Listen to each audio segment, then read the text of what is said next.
अर्थसंकल्पीय अधिवेशनाच्या पूर्वसंध्येला सरकारच्या चहापान कार्यक्रमावर विरोधकांचा बहिष्कार। दोन्ही सभागृहात पहिल्यांदाच विरोधी पक्षनेत्याविना अधिवेशन।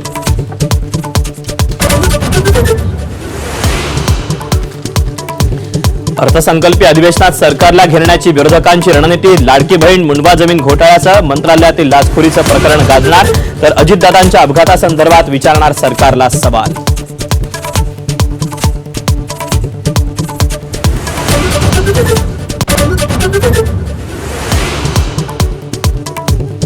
विरोधी पक्षाच्या बैठकीत शरद पवारांचे आमदार गैरहजर। मुख्यमंत्र्यांना दिलेल्या पत्रावरही आमदारांची सही नसल्यानं चर्चा।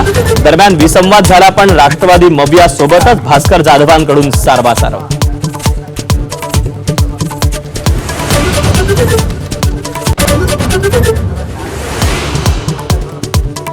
राज्यसभेसाठी काँग्रेस आणि ठाकरे गटाची चर्चा। शरद पवारांच्या राष्ट्रवादीला बाजूला ठेवून ठाकरेंची काँग्रेस हायकमांडशी चर्चा। तर राज्यसभेची जागा काँग्रेसला द्या, प्रदेशाध्यक्ष हर्षवर्धन सकपाळांची मागणी।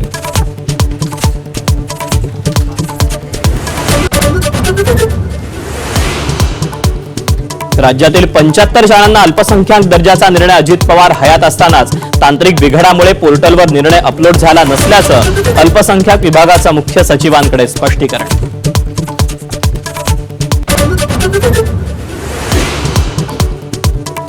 महापुरुषांच्या पुतळ्यावरून बुलढाणा, हिंगोलीसह सोलापुरात वादंग। सोलापूरच्या मोहोळमध्ये विना परवानगी छत्रपती संभाजी महाराजांचा पुतळा उभारण्यानं वाद, तर हिंगोलीत शिवस्मारक प्रकरणी गुन्हे मागे घेण्याची मागणी।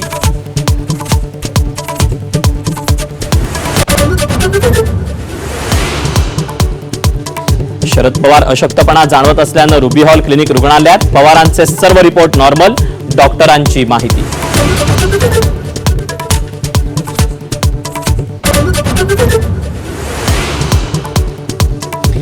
दिल्लीतील काँग्रेसच्या शर्टलेस आंदोलनावरून पंतप्रधान मोदींचे आसूड।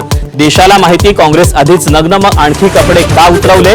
AI परिषदेतील काँग्रेसच्या आंदोलनावरून मोदींचा प्रहार।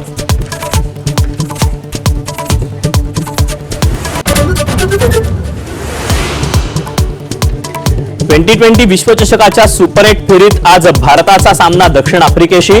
दक्षिण आफ्रिकेनं नाणेफेक जिंकून घेतला फलंदाजीचा निर्णय। भारतीय संघात कोणताही बदल नाही।